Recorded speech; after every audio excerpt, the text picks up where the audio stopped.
well, it seems we had some technical difficulties, and I could not tell if I was still streaming or not, so I decided to stop the stream and start it again. So here we are. Hopefully that only happens 6 or 7 more times today. It's gonna be a long one, folks.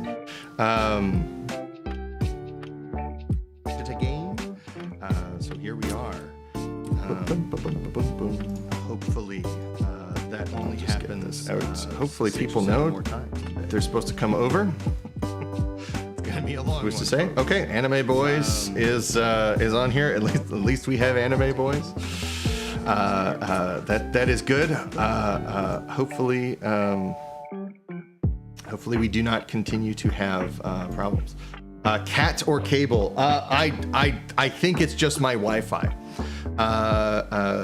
It's the Monstrous stream number 2 in the Electric Boogaloo, Josh. Yes. Yes, it's good to see everybody again. Sorry about that. So we will just have to continue to deal with this. Here's my issue. Sri Long Ho says, just wanted to say, love your maps. Thank you so much. That means a lot to me. We'll probably look at some of those maps in a bit, but I think we will probably, I'm trying to decide if I want to look at my maps or if I want to look at paintings first. Probably paintings first. Then you can see how I'm stealing from maps all the time, or stealing from my maps.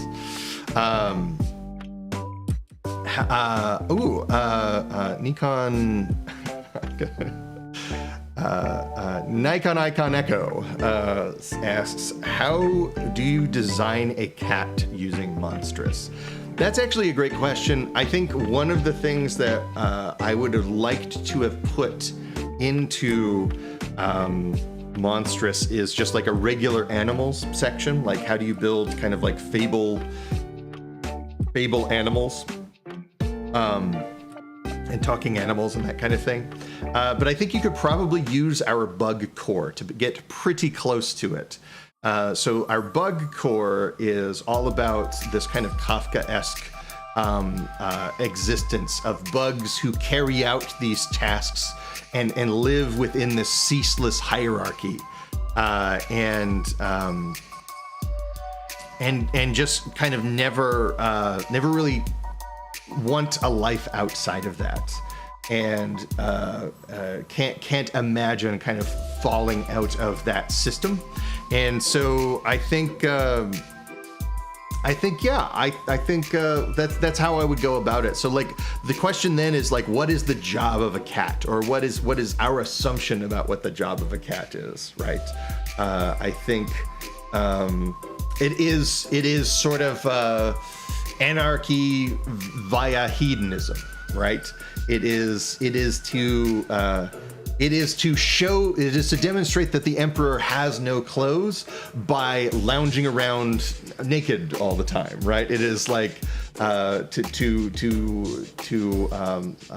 stand in the way of progress and topple regimes by resistance and a failure to assimilate into a social hierarchy that does not place the cat above all else.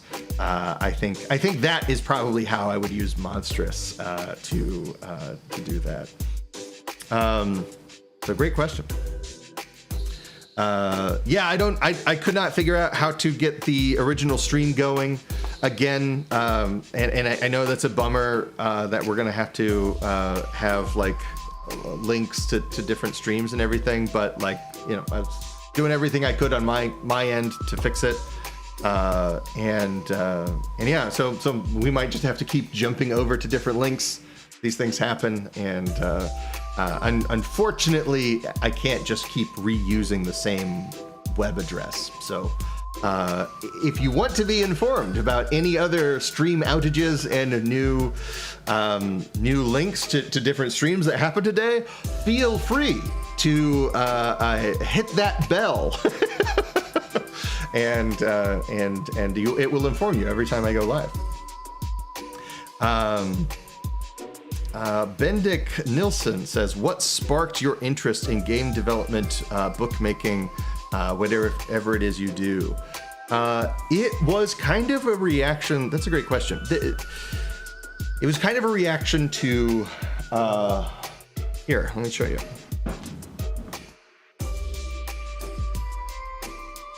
To this book right here. So this right here is The Savage Beard of She-Dwarf. It is a graphic novel that I wrote, illustrated, and colored all myself over the course of 5 years. It's like 24 pages or something like that.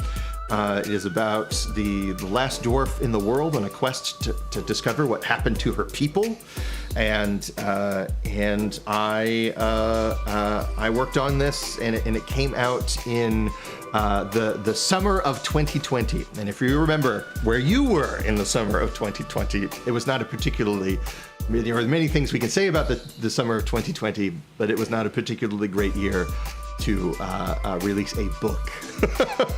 So I was really looking at like ways to, and the other thing that I kept getting these really like very sweet comments about this graphic novel, saying really supportive things like, oh, I couldn't put it down. I read through it all in one sitting. And I'm like, maybe two.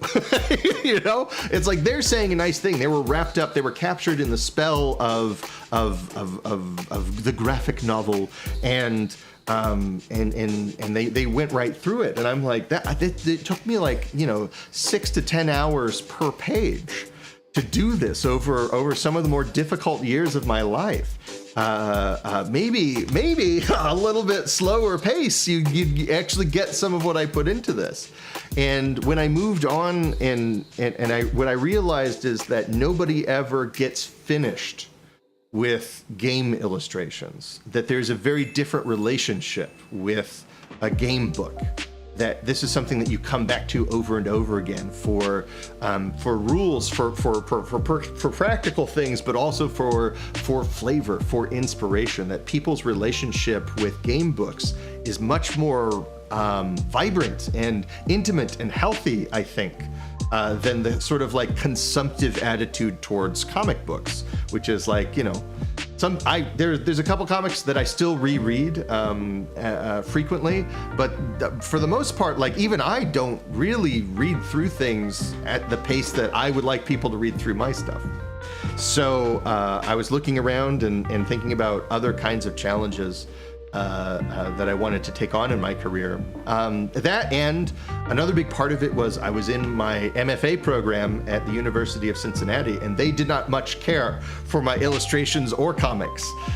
It's a fine arts institution, and I kind of got in by the skin of my teeth, and they did not suffer well my pictures of things. They would rather me do pictures about things. So I decided to change what I did, and I started writing these lyric games and RPGs. And essentially, this is like, figuring out what the rules were for being in a fine arts institution, writing those down and presenting them back to the institution as an object unto itself. And I realized that games have an incredible power to renegotiate rules that might be previously unspoken. That writing a game about something that is in fact very serious is to adopt a playful or illusory attitude towards some serious subjects was a way of finding power over it and giving others power to negotiate it as well. So yeah, both philosophically and artistically, I just found that games were a richer space for me and a kind of a more natural fit for the kinds of projects I wanted to work on. And the comics industry is very, very difficult, as is the games industry, but I have found the game industry to be much more, to have a much healthier attitude towards art than comics, which is strange because it's a visual storytelling medium, and games aren't necessarily any of those things. Okay. So Adrian Stokes says, in update number 19 for Monstrous, they had mentioned that you will be signing each copy by hand. How is your wrist going to hold up? Great question. So I will have these grip extender tubes that will help me do all of that. And it takes as long as it takes. But I think it's worth it to show our appreciation for the people who are helping us do this project with the kind of resources that we feel that we need to do it right. And if that means that I have, and also I won't be signing those books until after I have drawn the whole thing. So if I had to sign the books before I had drawn everything, we might have an issue. That might, in fact, put us behind schedule. But I think I can suffer an ice pack or a wrist brace for a week or so after something like that. But of course, I will be very careful that I'm taking it in shifts and not necessarily doing it all in one go. That's a very sweet question. Thank you so much. Okay. Twice Dead Mage says Hellboy is one of the comics I always come back to. Yes, Hellboy is one of the comics I always come back to as well. So not only is the story and writing absolutely wonderful, but that art, Mike Mignola's art, is just incredible. And I wish I had the bravery to approach art with that same kind of dashing a geometric nature to it. It's much closer to Kirby than even I get. As closely as I do study Jack Kirby's art, I think Mike Mignola takes a look at that and then kind of says like, hold my beer, and kind of goes even more into beyond the picture plane and into the abstract and into like shape language than even Kirby did. And so yeah, yes, I think that it stands this test of time. Not on its writing and story and character alone, but certainly because of its visual arts accomplishments as well. Ted Nagasawa says, it feels like sometimes we comics fans just read the text bubbles without enjoying the art, and it really defines a comic. Or maybe that's just a me thing. No, I think that is how it goes. I think comics is predominantly now in America thought of as a writer's medium.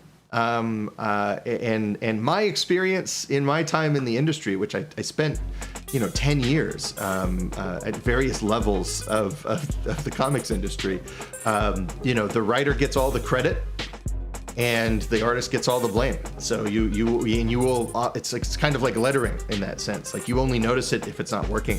And I think that's a shame, and I think that's messed up. But I do think that it arises from a corporate pipeline situation, right? So you have an editor who's making oftentimes full-time living with benefits at whatever kind of big publisher there is, and they hire writers to break the story and submit a treatment that can get approved by the editor, and then they submit a script which can get approved by the editor, and then that will get passed on to the penciler and inker team, and each of those pages gets approved by the editor and sometimes in fact the writer, and then that goes to the colorist, and it all just kind of like each one of these essential steps is set up in this hierarchical way to make sure that the people who are actually working on the visuals and the visual narrative have the least amount of control,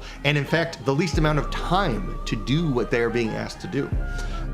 So it's when you got to make sure things hit the printing press by a certain date, you kind of need to adopt those things. But I see smaller companies not necessarily having to deal with all that stuff, so I'm not sure why, especially independent creators seem to adopt that model when it doesn't necessarily make sense.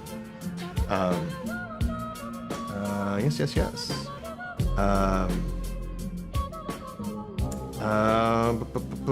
Blitzkrieg Beard says, Twice Dead Mage says, We'll get to Blitzkrieg Beard in a second. Twice Dead Mage says, speed reading is a terrible way to experience comics. Sometimes it's a very natural way to experience comics, but then reread it, right? There's no reason that initial speed run has to be your only relationship with that work. If it moves you, if it strikes you, it's important to go a little bit slowly. And when we start looking at paintings, maybe around 12:30, we'll start looking at paintings. I would like to do that very much. I'm very much, after all this talk of art and comics, I'm very much in the mood to look at some paintings. So let's let's plan on doing that in a bit.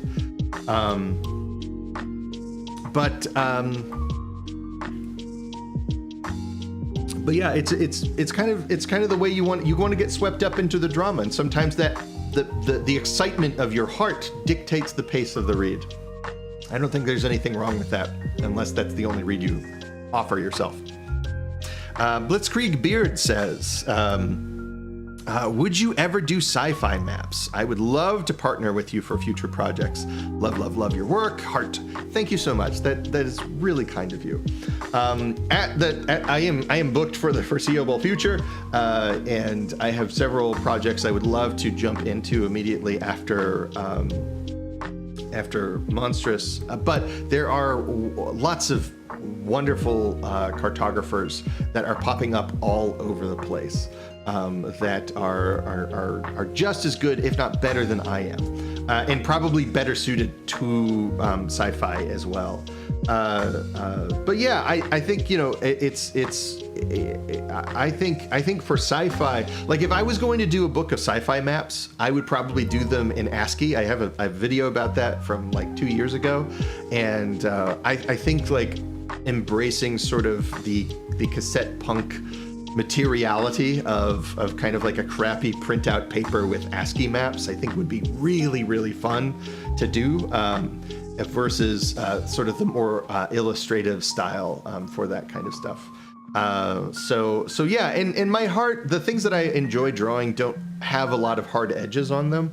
I'm more likely to draw a Giger-esque biomechanical nightmare land than I am to draw a spaceship, just because spaceships have very rigid shapes, and I don't like using rulers. That's the real answer. It's just like, I don't like switching tools. I like to just, that's why I think I like fantasy. It's like lots of gentle organic shapes.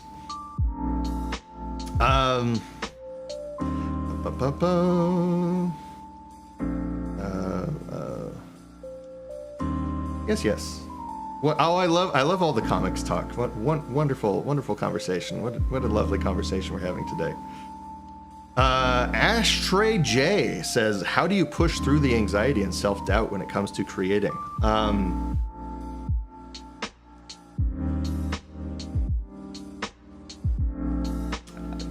That's an excellent question, and I want to be thoughtful of how I answer it. I think there is a certain kind of delusional state you have to enter into, where you think whatever is on your drawing desk is the most important thing in the world. And, you know, you kind of have to adopt this attitude of wait till they get a load of this anytime you sit down. And you have to kind of have a certain level of hope of being understood. And some of that goes into choosing what projects you do in the first place, or having an understanding of, I think, let me put it this way. You have to be realistic about what you really want out of a project. And I think a lot of anxiety is generated from a lack of honesty on the part of the creator. Like, I am doing this because I want to be valued by this community, or I am doing this because I want to be well known and well regarded by this community, or so on and so forth. But then we get into this level of defensiveness and self-sabotage, where we will make a thing and we won't talk about it. We'll release it into the world. We'll put our zine up on itch.io, or we'll just launch a YouTube channel without telling anyone. And then when we launch a thing, when we show when we kind of release something into the ether, we say like, oh, I'm just doing this for me. I'm just doing this to put this out there, and I don't expect anything big out of it. I don't think we're actually being very honest with ourselves, because I think there's sort of, you have to be your biggest fan. You have to kind of be drinking your own Kool-Aid at some level to make something. And then when you release it, you need to switch your relationship with that thing that you released. And you need to give it over to people. And part of giving that over to people is also accepting that they're going to have a completely different relationship that oftentimes has nothing to do with your relationship with it. And they don't understand what it took to make it. They don't understand what it'll take to make more of it. And it's going to hit them at their time in their life, and it might just go into the vast category of things I ignore today. And that's really rough. But it's not personal, and it's not necessarily an indicator of what is going to happen in the future. It is perhaps an indicator of a different approach you could have taken to your current thing. I say you, and I really mean me. This is my process. I don't mean to speak for someone I don't know nearly well enough to comment in this way upon their life. But that's kind of how I think about it. It's like you kind of have to like inflate your self-worth when you're there as a practitioner and be proud of it, not to the point of perfectionism, because perfectionism, if it produced good work, we could still call it perfectionism. I like to call it anxiety, because that's what it actually is. That is kind of how I pull that apart. But then giving it over to people and being gracious with the thing that you have released into the world, and allowing people to have whatever relationship they're going to have with it, be it negative or ignorative. Certainly not a word. That's how I would go about it. But you kind of have to compartmentalize that emotional journey that you're going to take with everything you do. And always, there's a moment when I am drawing where I think this is never going to look good finished. I have this, it's only half done, and I have enough on the page to think, oh, this doesn't look finished. And you just have to trust that if you finish it, it will look finished. It's something, especially emerging artists that don't have a lot of work behind them, that have most of their work in front of them. They don't know that if they just keep pushing, it will look better than it looks now. And you have to be able to work past that part, and that is just pure faith. Although the more you do it, it's experience, right? Just putting out more things and finishing more projects, as opposed to getting wrapped up into those emotions that you have to confront when you look down at your paper. You see this half-finished thing, you're like, I don't know that I'm ever going to be able to pull this across the finish line. And that may be true in some cases, but you know, it's when I watch this.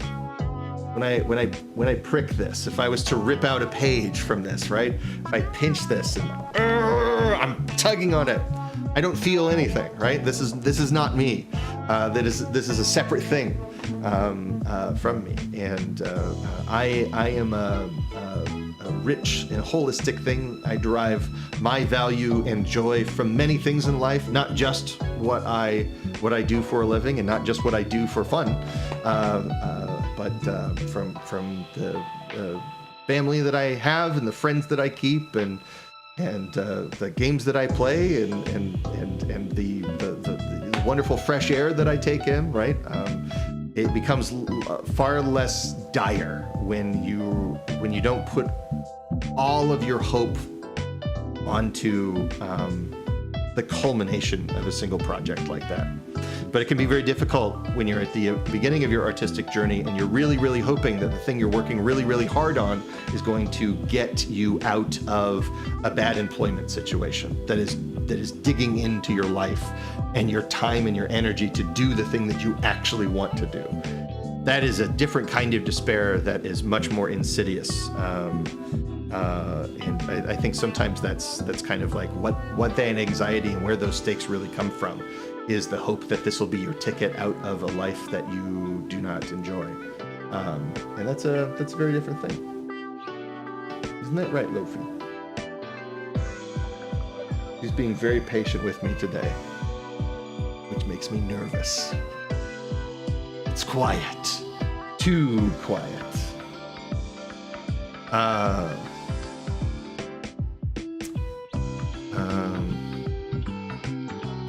What map you wouldn't draw even if someone pays you? Oh, so what map wouldn't I draw even if someone pays me? I'm in the fortunate position that I make most of my money. I make a very, it's not much, but it's a stable income from teaching. So I don't take, there's a lot of jobs I say no to. Most jobs I say no to because I don't have the time. And B, it's just like, I don't, if there's nothing new to discover, right? So after drawing in The Eternal Night of Lockwood, this is one of my favorite projects I have ever worked on. And I think it will probably stand to be one of my favorite projects I will ever work on.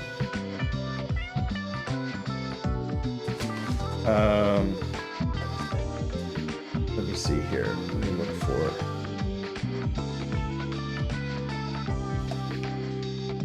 Where are my maps? Here we go. Here's a map.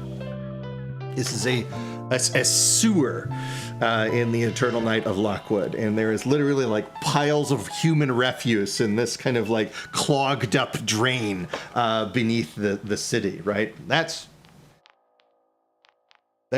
something that I probably don't ever want to draw again.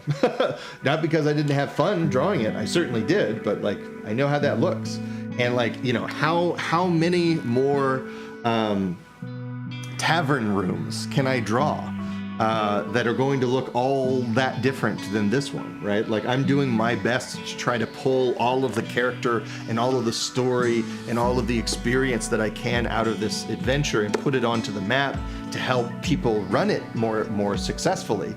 But also it's like, how many more like wooden rectangles do I really want to draw? That is kind of the question that I have to ask myself as somebody who doesn't depend on contract illustration for a living. If I did depend on contract illustration for a living, then I would simply have to get over it. But I'm not, never say never. That's not what I intend to say. But those are the kinds of decisions I'm making as I am taking on commissions. It's like what is new for me here?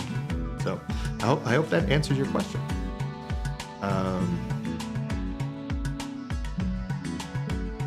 Paul Lombardi says, thank you for the international shipping available. Glad you were able to figure out. Yes, me too. That was something I think I was the loudest voice against international shipping just because I had seen a lot of problems start from other Kickstarters about that kind of thing, and actually in a situation where you end up you lose money on fulfilling this project because of international shipping stuff. And even in my own previous campaign for Mapcrow, I guess it wasn't even Mapcrow at the time, but the Old Road zine, international shipping was a real burden for me, and it's like it kind of became hopeless. Like there were one or two customers I just had to refund their money, and I said like, I don't know how to get this to you, but it is going to cost me $80 to send you this again, and I have no reason to believe that it's going to work this time. But so that was something that I really put kind of my foot down, and I really wish that I didn't, and I really wish that I would have trusted the voices of the rest of my team more. And that was a lesson that we learned in this campaign is don't always listen to Kyle's anxieties. So yeah, you have everyone else on the team to thank for that. I had I am very glad that I have the rest of my team to pull me out of my own buttock. Iron Golem says it's difficult. I think of fantasy, i.e. standard medieval fantasies, as sort of plain white bread. What matters is what you add to it. Dark Souls and Elder Scrolls is a good thing. Yeah, right? I mean, sci-fi is the same way. Everything needs a little mustard on it, right? Like, and I think what it really needs is not just the aesthetic, it needs a point of view. It needs your point of view as a game master, most of all. But I think game developers also are in charge of putting out games that are about something. And I think when we talk about sort of like these broader systems, they kind of fail to be about something. They fail to deliver a point of view. They kind of like, here's a bunch of tools, now assemble them to turn these use these to build the furniture you want to sit on. And I think that is those are some of my least favorite gaming experiences. Is realizing that I'm using the tools from this game to build a piece of furniture that my players don't want to sit on, right? Because they have a different idea of what that brand means or what that experience will be like. And I think different games, smaller games oftentimes, you can get everybody on board and able to accept whatever happens at the table, more so than these kind of like, it's your version of toppings on the bread, or I forget where we are with this.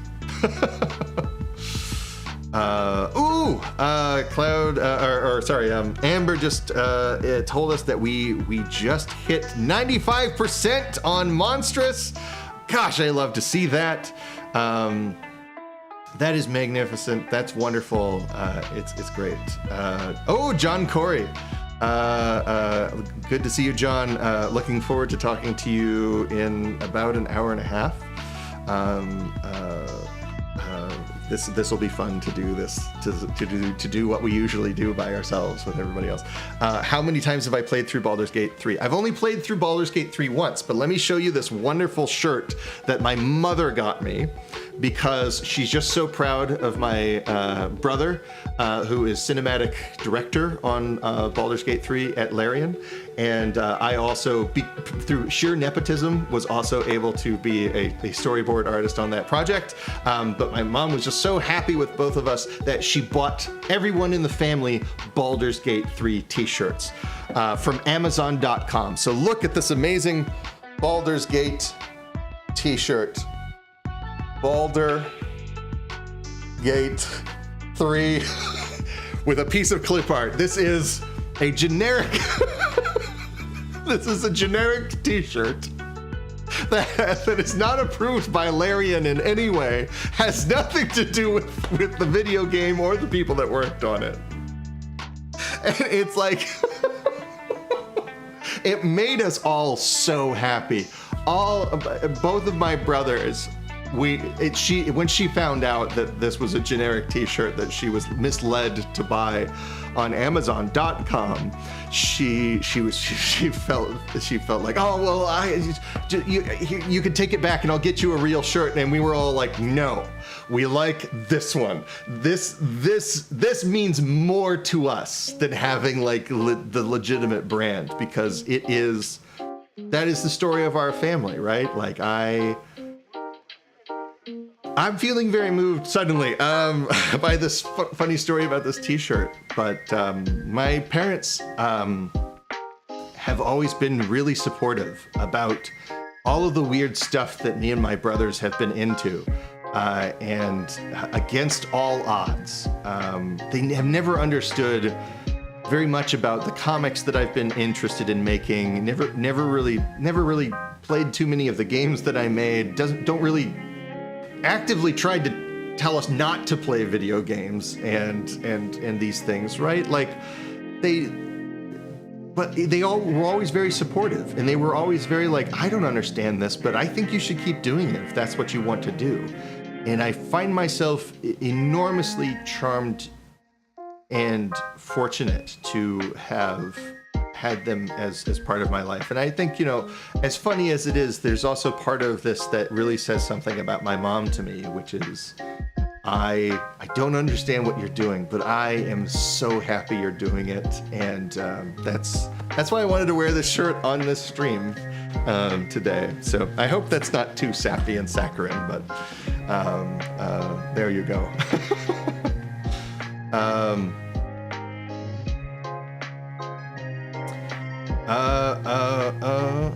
Okay.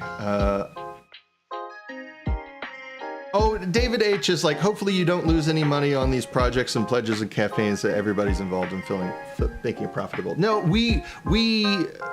Amber is excellent at project management. When I get out of her way and allow her to do her job, and when like I said, like there's been a lot of lessons that we need to stop listening to me so much and my anxieties. But yeah, Amber would not let us do things that would actually put us in trouble. And does a lot of research and asking around and networking and drawing upon all of her kenning to make sure that we get these, that we're not actually putting ourselves into danger by offering these things. So that's very sweet of you, but also I'm entirely convinced that we are in no danger from all these extra things.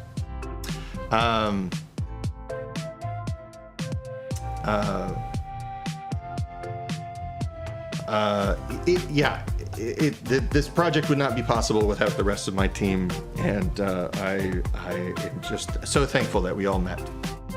Jose Laura says, I've been in the Ukraine as a humanitarian aid worker since March of 2022. MapCrow videos have been inspiration and a calming influence in my time here. Thank you for doing this.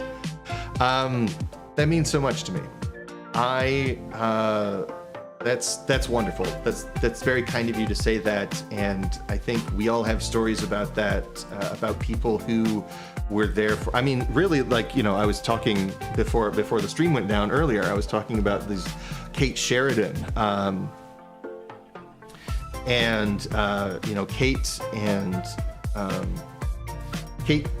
was streaming Bloodborne, and that during the early pandemic, and in a lot of ways, like, that got me through that. There were a lot of other things going on in my life besides just like a failed book launch and the pandemic. It was one of the worst years of my life, and just that person doing their thing and giving me something to look forward to and something else to think about other than what everything was happening in my life meant the world to me. And I didn't say hardly any of that when I met Kate, because I suppose I'm bashful, but nonetheless, it means a lot to me that in some small way it sounds like I'm doing the same thing for you, and that is just so wonderful to hear. And yes, I'm looking forward to finding some time soon to make more videos for you. So thank you so much. All right. Edward Walter, Mom is on level 1000. You better believe she is.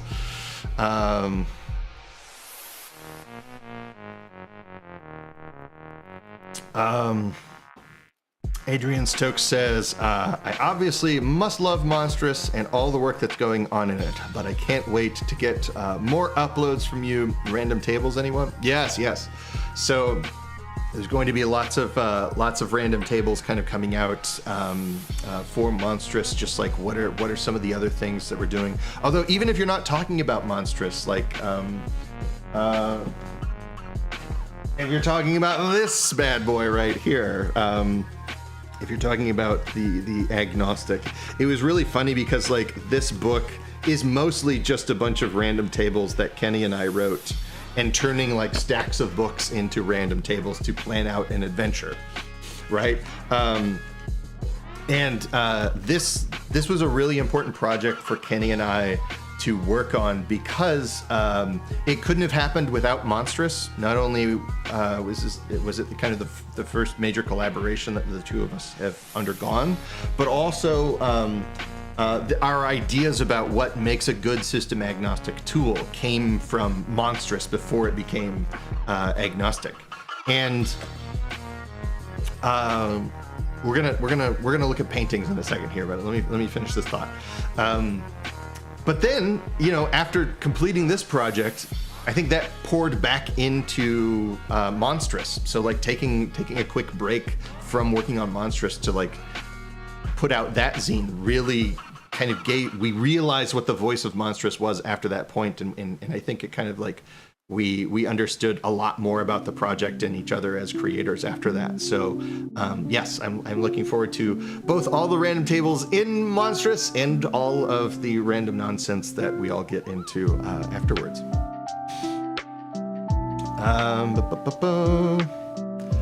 Nora says, I too am haunted by my anxious thoughts. It's great to have someone around who can help you deal with them. Yes.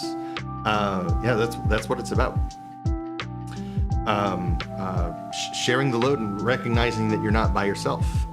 That's the best thing, is to when you realize that, like, oh, this is normal to feel this way. Our anxiety isolates us, and when we talk about it, we deflate its power.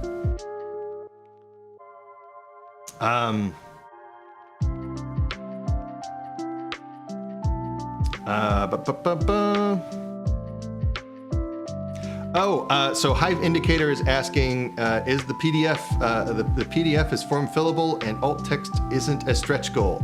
Yes, yeah, absolutely. This is something that Amber specifically, I know we all care about accessibility, but Amber actually has the experience of building accessible PDFs and making sure font sizes and alt text is all where it goes. That is not an extra. That is the bare minimum for a product that you are paying for. I think that is our. Yes. Okay. Yeah. Amber's chiming in with that. Iron Golem is asking, do you have a lot of experience as a GM? What has been your experience presenting players with monsters that defy their expectations? Actually, it's funny you asked that. And after this, we're going to look at paintings. But yes, I have been. Hold on.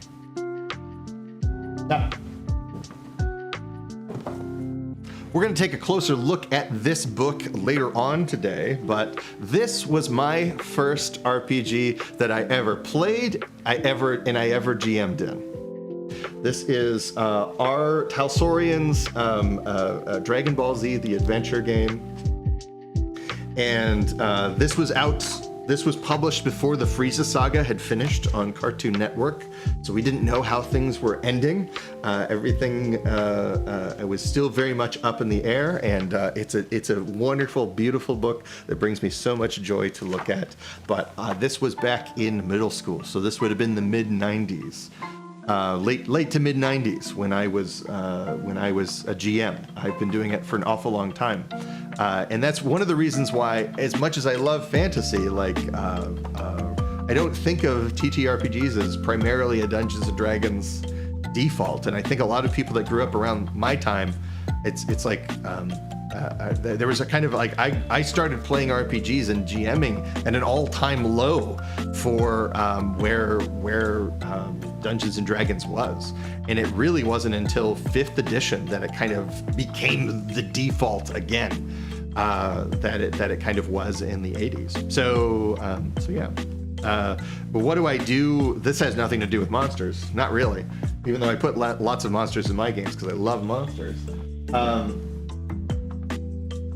So I ran for oh, thank you so much, Zaptuff.